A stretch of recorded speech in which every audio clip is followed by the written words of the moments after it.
We're firmly in the middle of winter. The days are shorter, the mornings are colder, and for many people, motivation can be harder to find. Momentum doesn't take winter off. Winter has a way of revealing the difference between motivation and commitment. Motivation comes and goes, but commitment keeps moving forward regardless of the season. And many people put their health goals on hold during winter. They tell themselves they'll start again in spring. They wait for warmer weather, more energy, or the perfect time.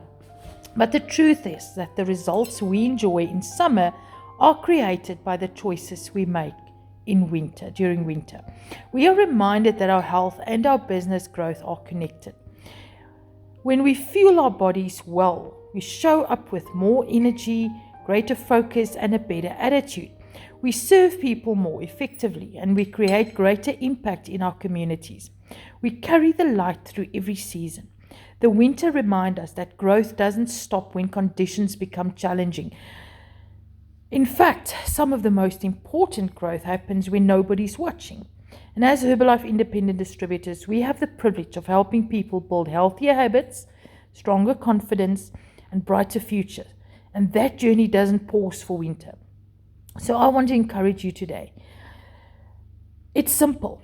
Keep planting, keep serving, keep growing, and keep building momentum.